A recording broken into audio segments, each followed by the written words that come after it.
آج ہمارے ساتھ ہمارے شو میں موجود ہیں. پہلے ان کا تعارف آپ کو کرواتے ہیں. ایسی شخصیت جو کہ 8 برس کے لیے بلا مقابلہ انٹرنیشنل ہاکی فیڈریشن کے صدر منتخب ہوئے اور عمان کے شہر مسقط میں انٹرنیشنل ہاکی فیڈریشن کے 100 سال مکمل ہوئے. اس پر ایک تقریب ہوئی, اہتمام کیا گیا اس تقریب کا, جس میں FIH کانگریس کے 49ویں اجلاس میں اہم فیصلے بھی کیے گئے. FIH نے آئین میں ترمیم کرتے ہوئے فیڈریشن کے صدر کی مدت کو 4 سال سے بڑھایا اور اسے 8 برس کر دیا, اور اجلاس میں نئے صدر کے انتخاب کے لیے موجودہ صدر طیب اکرام کے مقابلے میں کوئی امیدوار سامنے ہی نہیں آیا اور وہ بلا مقابلہ FIH کے مسلسل دوسری مرتبہ صدر بن گئے ہیں.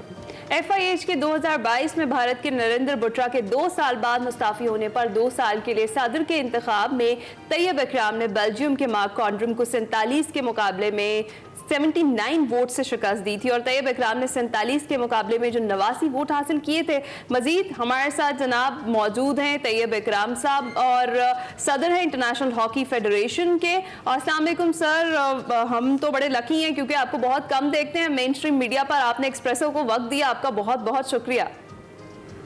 جی بہت شکریہ, تھینک یو ویری مچ. سر ہم آپ کو مبارکباد پیش کرتے ہیں ایک بار پھر صدر منتخب ہونے پر.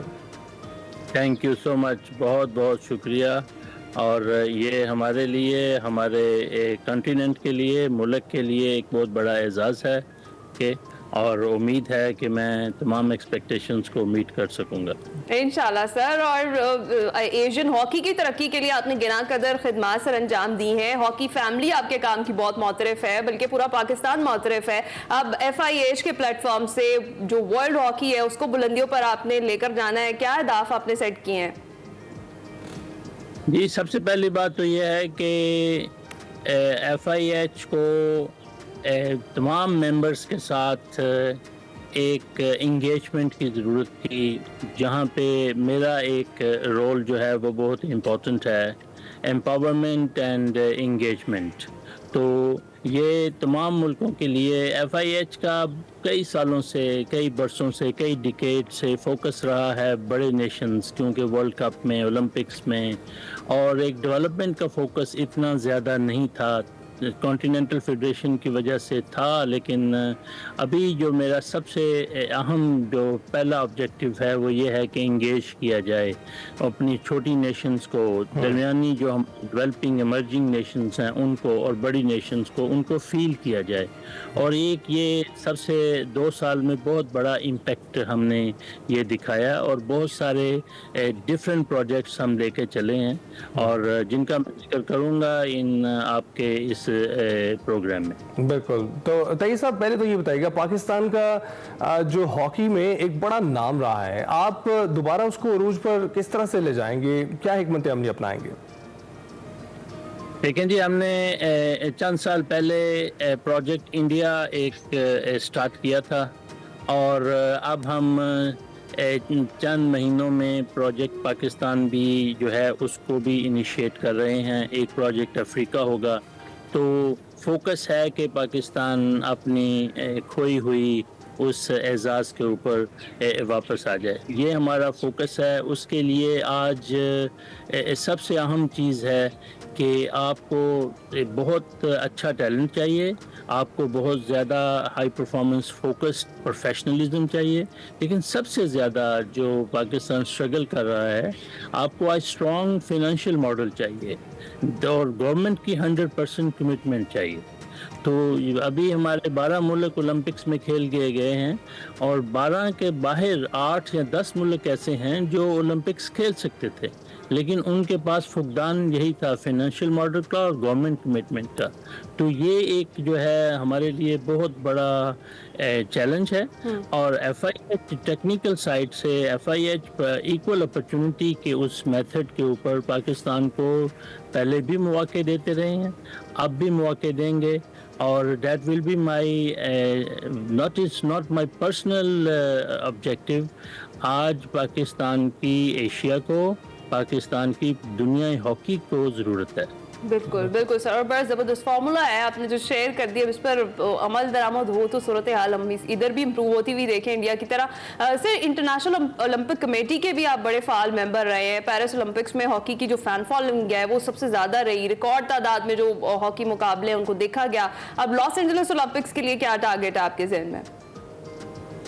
دیکھیں ہمارا پیرس میں یہ ایک بڑا لرننگ اپرچونٹی تھی ہمارے لیے، کیونکہ ٹوکیو میں فینس کو، اسپیکٹیٹرز کو الاؤ نہیں کیا گیا تھا پینڈیمک کی وجہ سے، تو ہمارا جو فالوئنگ تھی اس میں پیرس میں وہ بہت زیادہ تھی.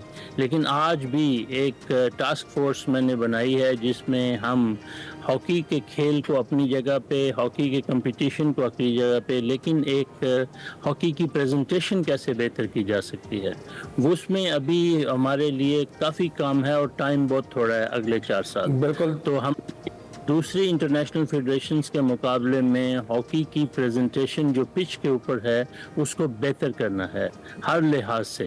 تو ہمارا فل پلان ہے، اس میں لاس اینجلس جو ہے ایک ہمارے لیے بہت بڑا مائل سٹون ہے، اور اس کے بعد ہم ہیں برسبن 2032 میں. تو یہ دو جو ہمارے اولمپکس ہیں اس میں ہم نے پارٹیسپیٹ نہیں کرنا، ان کو ہم نے ایک مائل سٹون لے کے اپنے فین بیس کو اور اپنے ہر انگیجمنٹ کو بڑھانا ہے. تو اس کی ایک اسٹریٹجی ابھی سے تیار کی گئی ہے. بالکل زبردست. اور یہ بتائیے گا کہ ہاکی 5 فارمیٹ کا ورلڈ کپ متعارف کروایا گیا، یہ تجربہ کیسا رہا، اور اس فارمیٹ کی مزید مقبولیت کے لیے آگے کیا پلانز ہیں آپ کے؟ آپ کس طرح سے فینز انگیجمنٹ کو بڑھائیں گے؟ یہ دیکھیں جی، فین انگیجمنٹ ایک اپنی جگہ پہ ہے. آپ کے جو ممبرز ہیں کمپلیٹلی آئسولیٹڈ تھے.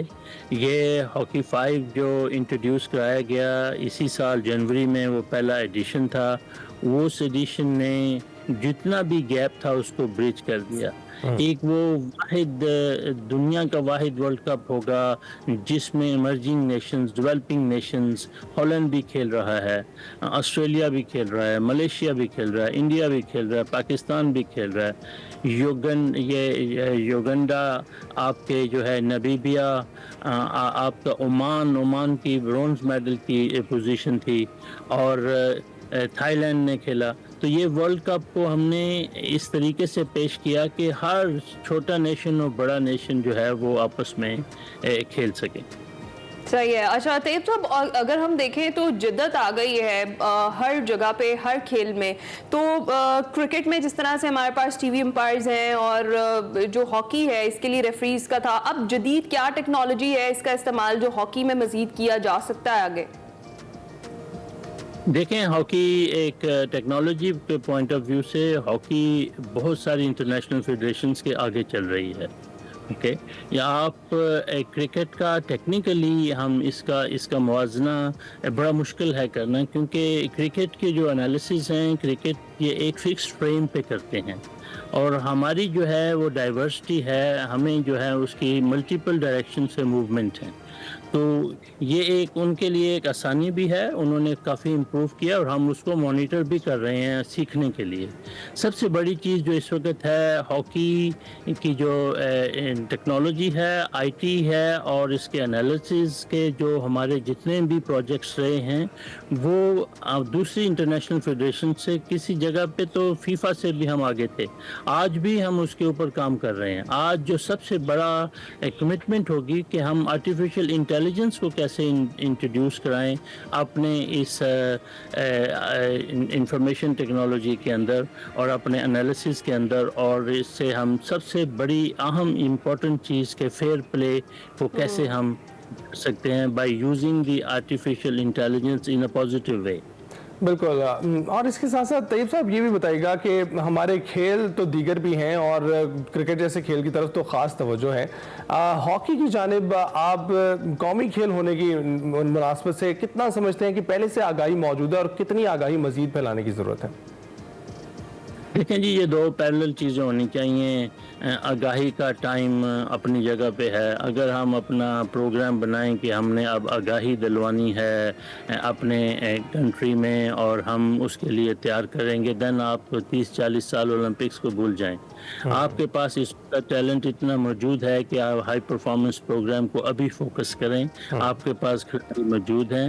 ہاں، دوسری طرف جو آپ نے بات کی ہے آگاہی کا، وہ ایک سیپریٹ پروجیکٹ ہونا چاہیے parallel to high performance program. Okay,